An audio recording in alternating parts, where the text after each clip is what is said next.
कानपुर मामले में पुलिस अधिकारियों विकास दुबे के संबंधों की जांच अब आईजी लखनऊ रेंज लक्ष्मी सिंह करेंगी।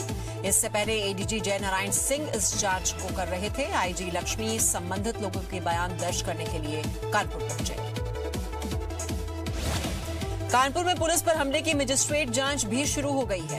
एडीएम प्रमोद शंकर शुक्ला को मामले का जांच अधिकारी बनाया गया है। एडीएम ने पुलिस से घटना से जुड़े कागजात मांगे हैं। एडीएम जल्द ही घटनास्थल पर जाकर संबंधित लोगों के बयान दर्ज करेंगे। 107 घंटे बाद फरार हिस्ट्री शीटर विकास दुबे का अब तक कोई सुराग नहीं। यूपी में 8 पुलिसकर्मियों की हत्या में फरार विकास दुबे के उत्तराखंड में घुसने का शक है। इस आशंका को देखते हुए उत्तराखंड पुलिस अलर्ट हो गई है। पहले भी कई अपराधी नैनीताल, रामगढ़, मुक्तेश्वर और पहाड़ के दूसरे इलाकों में आते रहे हैं। कानपुर में शहीद डिप्टी एसपी देवेंद्र मिश्र की पत्नी ने कहा है कि उन्हें मुख्यमंत्री योगी आदित्यनाथ पर पूरा विश्वास है। उन्हें उम्मीद है कि वो जल्द से जल्द अपराधियों को सख्त सजा दिलवाएंगे। परिवार ने मांग की है कि ऐसे अधिकारी जो सवालों के घेरे में हैं, उनके खिलाफ कड़ी कार्रवाई की जाए। कानपुर में हुई घटना को लेकर 3 और लोग गिरफ्तार। सुरेश वर्मा के अलावा विकास के घर में रहने वाली नौकरानी रेखा और क्षमा से पूछताछ जारी। विकास दुबे और उसके साथियों की तलाश। कानपुर में पुलिस टीम पर हमला करने से पहले विकास दुबे ने चौबेपुर थाने के सिपाही राजीव चौधरी को फोन कर धमकी दी थी, लेकिन सिपाही ने ये बात अधिकारियों को नहीं बताई। सिपाही के फोन की रिकॉर्डिंग बरामद, सिपाही निलंबित किया गया। कानपुर हत्या मामले में पुलिस लाइन से 10 सिपाहियों को थाना चौबेपुर में तैनात किया गया। चौबेपुर थाने में पहले से तैनात रहे पुलिस वाले फिलहाल शक के घेरे में हैं। विकास दुबे के लिए मुखबिरी करने के शक में उन सबसे लगातार पूछताछ हो रही है। उत्तर प्रदेश के मुख्यमंत्री योगी आदित्यनाथ ने कहा है कि 8 पुलिस वालों की हत्या के आरोपी विकास दुबे को तुरंत पकड़ा जाए। मुख्यमंत्री ने निर्देश दिया कि जब तक अपराधी नहीं पकड़ा जाता, तब तक अधिकारी मुख्यालय वापस नहीं आएंगे। यूपी में अपराधियों के खिलाफ पुलिस का अभियान जारी है। ग्रेटर नोएडा में 4 अपराधियों की संपत्ति कुर्क की गई।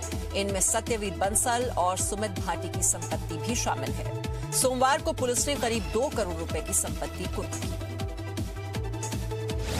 उत्तर प्रदेश के भदोही में पुलिस ने 50,000 के एक इनामी बदमाश को मार गिराया है, जबकि दूसरा बदमाश फरार हो गया। मारे गए बदमाश दीपक गुप्ता पर 14 मुकदमे दर्ज थे। मुठभेड़ के दौरान क्राइम ब्रांच के प्रभारी के पांव में गोली लग गई।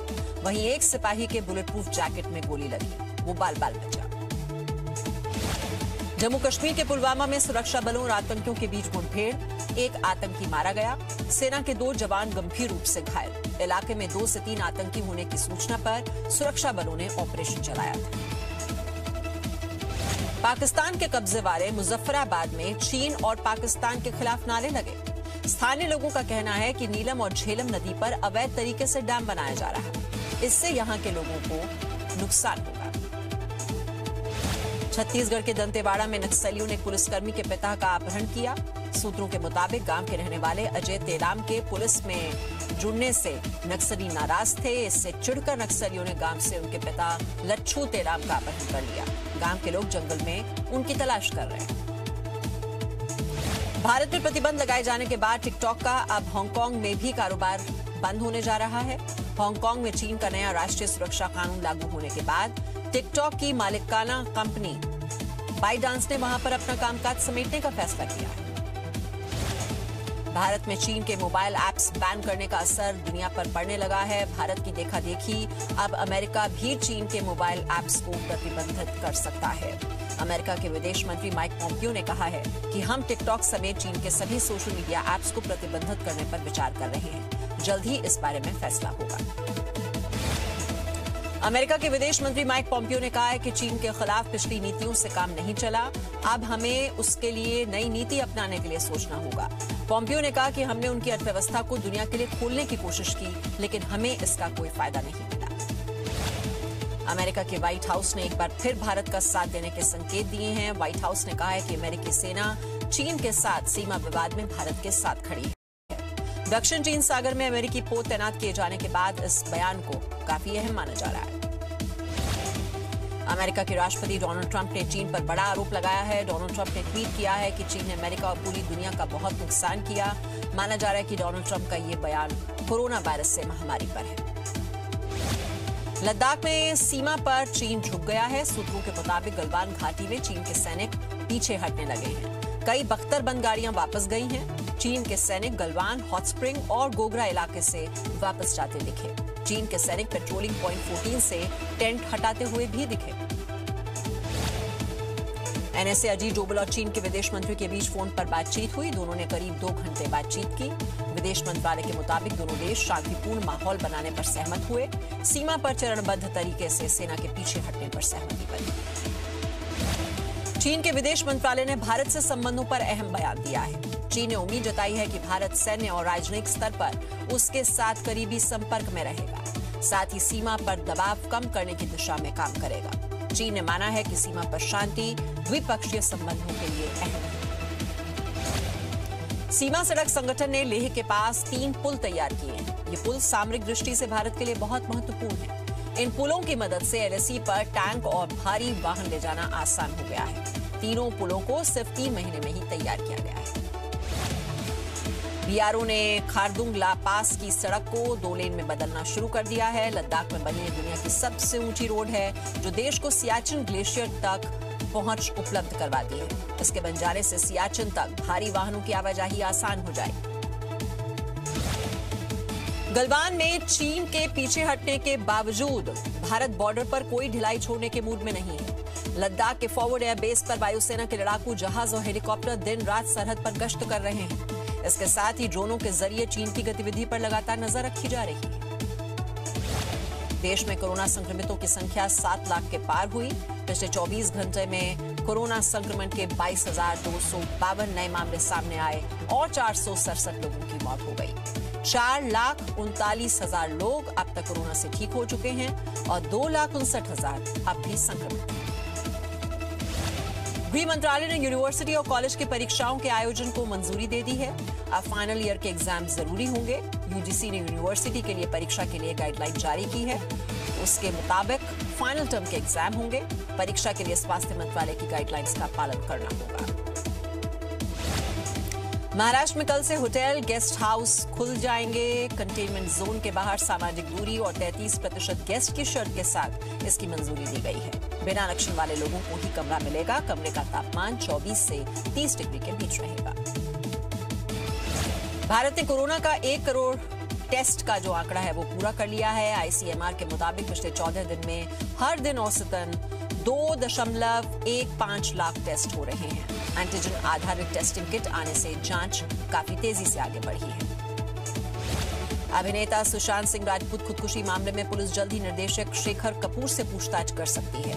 शेखर कपूर ने सबसे पहले सुशांत राजपूत के बारे में ट्वीट किया था। इसके अलावा एक बड़े प्रोडक्शन हाउस के मालिक को भी पूछताछ के लिए जल्द बुलाया जा सकता है। दिल्ली हिंसा की जांच कर रही दिल्ली पुलिस की स्पेशल सेल को एक रजिस्टर मिला है, जिसमें दंगे के लिए ओमान से पैसे आने के सबूत हैं। रजिस्टर में दंगों के लिए ब्रिटेन से भी फंड मिलने का जिक्र है। यह रजिस्टर मीरान हैदर के घर से मिला है।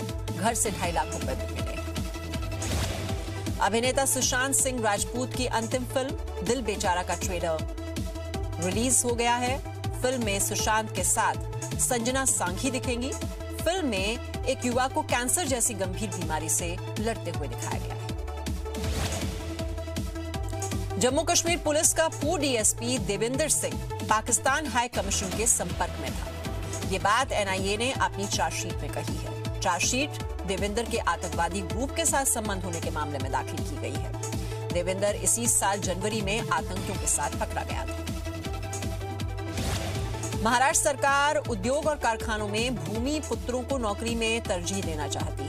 महाराष्ट्र के उद्योग मंत्री सुभाष देसाई ने कहा है कि जॉब पोर्टल पर रजिस्ट्रेशन करने वालों को डोमिसाइल सर्टिफिकेट देना जरूरी होगा। इससे नौकरी के लिए महाराष्ट्र के निवासी ही आवेदन कर पाएंगे।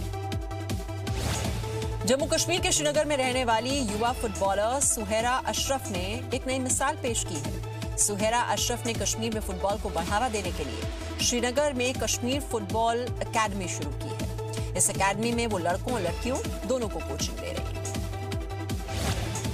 भोपाल में लोन के नाम पर करोड़ों रुपए की ठगी का खुलासा हुआ है। शिकायत के बाद पुलिस ने 6 लोगों को गिरफ्तार किया है। जानकारी के मुताबिक ये लोग 6 साल में 661 लोगों को ठग चुके थे। आरोपियों के पास कई फर्जी दस्तावेज बरामद किए गए हैं। पंजाब के संगरूर में पुलिस ने 1 किलो 400 ग्राम हेरोइन जब्त कर ली है। नशे की इस खेप को दिल्ली से लाया गया था। पुलिस ने मामले में 5 लोगों को गिरफ्तार भी किया है। इस बात का पता लगाया जा रहा है कि यह नशा किन लोगों तक पहुंचाया जाता था। वाराणसी के जल संस्थान में गैस रिसाव से लोग सकते में आ गए। आसपास के इलाके को खाली करा लिया गया है। मौके पर फायर ब्रिगेड की गाड़ियों को बुलाया गया। घंटों की कोशिश के बाद इस पर काबू पाया जा सका।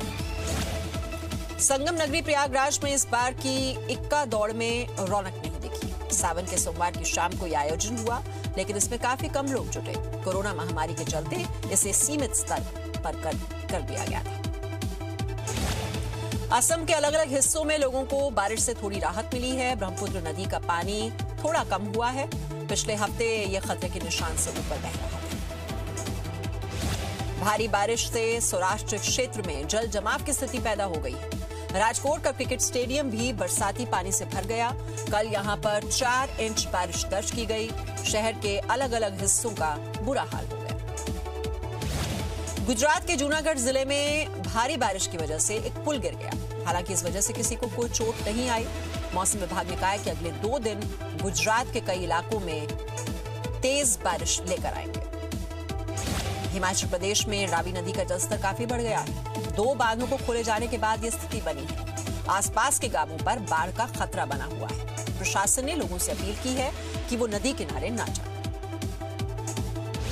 राजस्थान के सवाई माधोपुर जिले में बड़ा हादसा टल गया। तेज बारिश की वजह से एक अंडरपास में पानी भर गया था।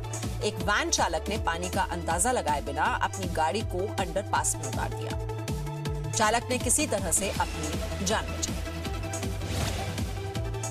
मध्य प्रदेश के छिंदवाड़ा जिले में तेज बारिश ने लोगों को बेहाल कर दिया है। बारिश का पानी पुल के ऊपर से बहता दिखाई दिया। कुछ लोग जान जोखिम में डालकर पुल पार करते हुए भी दिखाई दिए। हिमाचल प्रदेश में रावी नदी का जलस्तर काफी बढ़ गया है। 2 बांधों को खोले जाने के बाद ये स्थिति बनी है। आसपास के गांवों पर बाढ़ का खतरा बन गया है। प्रशासन ने लोगों से अपील की है कि वो नदी किनारे न जाएं। उत्तराखंड के उधम सिंह नगर जिले में बाढ़ के खतरे को देखते हुए तैयारियां शुरू कर दी गई हैं। जिले की खटीमा तहसील में 5 जगहों पर बाढ़ राहत चौकियों का निर्माण किया गया है, जहां पर 24 घंटे कर्मचारी तैनात रहेंगे। कोरोना पर शी जिनपिंग का सच बताने पर चीन के प्रोफेसर को जेल। कोरोना फैलने की वजह के पीछे बीजिंग को जिम्मेदार ठहराया गया। दक्षिणी जापान में 3 दिनों से भारी बारिश जारी है। बाढ़ से कई लोग अपनी जान गंवा चुके हैं। सेना के जवानों और बचाव दल लोगों को बचाने में लगे हैं। मौसम विभाग ने दक्षिण पश्चिमी जापान में फिर से भारी बारिश की चेतावनी जारी की है।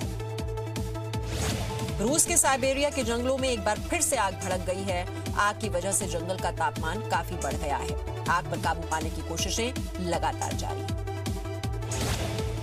इजरायल ने एक नए जासूसी उपग्रह के सफलतापूर्वक प्रक्षेपण की घोषणा की है।